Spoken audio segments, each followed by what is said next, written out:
මම ඔයාලට ඉදිරිපත් කරන්න බලාපොරොත්තු වෙන්නේ විධික්‍රම වල 26 වෙනි වීඩියෝ එක 26 වෙනි කොටස විදියට.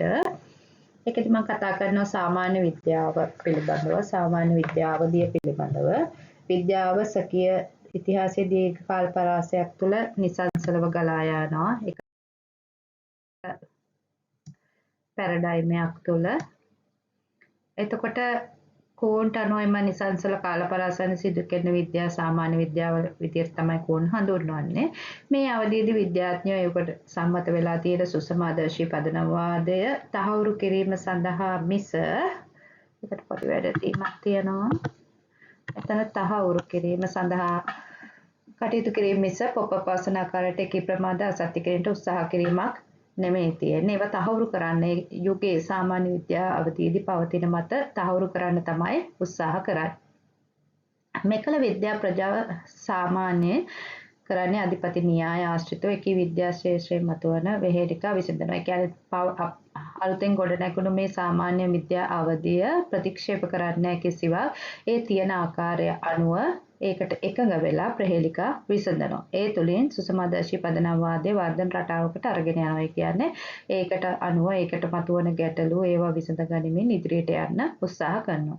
ඒ වුණාට පවතින න්‍යාය සමග නොපැහැෙන සංසිද්ධිය අවස්ථා ඒවා නැතුව නෙමෙයි. මිනිස් විද්‍යාඥයින්ට පේනවා. හැබැයි එහෙම පේනුණාට මේ විද්‍යාඥ ප්‍රජාව ඒවට කරන්නේ ඒ අනියමන් ව්‍යාජ ඥානයන් ලෙස සලකලා පැහැර කරනවා. ඒවා අරකට ප්‍රතික්ෂේප ගොඩ නැගුණත් ඒවා එච්චර සැලකිලිමත් වෙන්නේ නැහැ.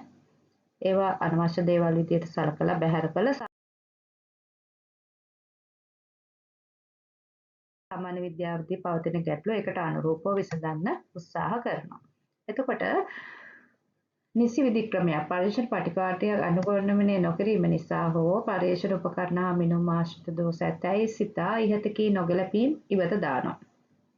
ඒක සමහර විට මේ හේතුව නිසා මේක වෙන්න ඇති, මේක නිසා මේක වෙන්න, මේක මිනුම දෝෂයක් වෙන්න ඇති. ඔය වගේ මොකද අර පවතින සුසමාදර්ශයත් එක්ක ඉස්සරහට යන්න තමයි හැම විටම උත්සාහ කරන්නේ. මේ අවධියේදී සුසමාදර්ශය කිසිලෙසකින් පසු කිරීමට හෝ සැකයට භාජනය කරන්නේ නැහැ.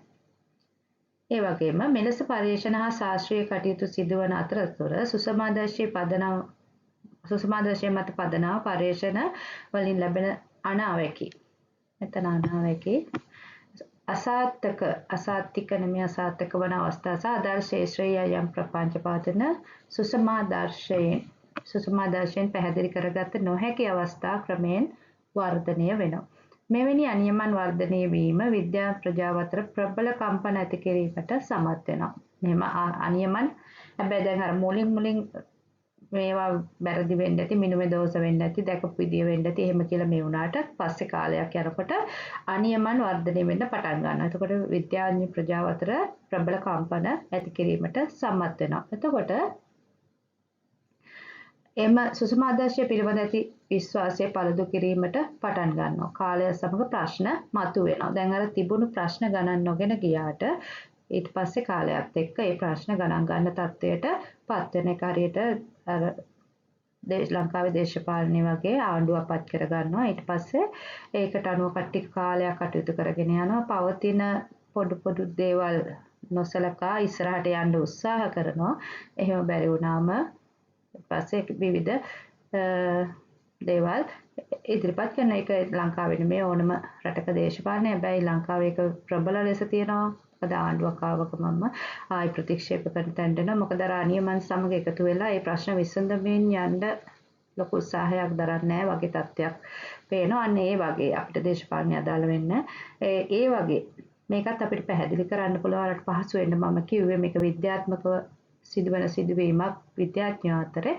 එතකොට ඒ වගේ නම් පිළිගත් න්‍යාය පදනම්වාදය මත පිහිටලා ප්‍රශ්න විසඳගෙන යනකොට ඇතිවෙන අනියමන් ගණන් නොගෙන යනවා. පස්සේ කාලෙකදී ඒවා ප්‍රබල කම්පන බවට පත් වෙලා ඊට පස්සේ මේවා පළුදු වෙන්න පටන් ගන්නවා. කාලයත් සමග ප්‍රශ්න ඇති වෙනවා.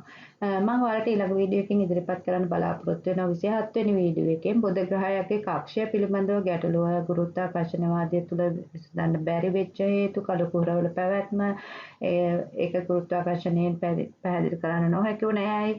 ඒ වගේ උදාහරණ ගණනාවකින් 27 වෙනි වීඩියෝ එක ගේන්න බලාපොරොත්තු වෙනවා. මෙතනින් එහා මේ වීඩියෝ ඉවර වෙන්නේ ඉවර වුණාට පස්සේ අලුතෙන් 27 වෙනි වීඩියෝ එක පටන් ගන්න මේකට අදාළවම උදාහරණයකින් මම කොටස් කරලා තියෙනවා. ඔයාලා කොටස් අංක අරගෙන සටහන සම්පූර්ණ කරගන්න. මගේ වීඩියෝ හොඳයි කියලා හිතෙනවා නම් ලයික් එකක් දාගෙන යන්න. ඒ වගේම මගේ channel එක subscribe කරන්න.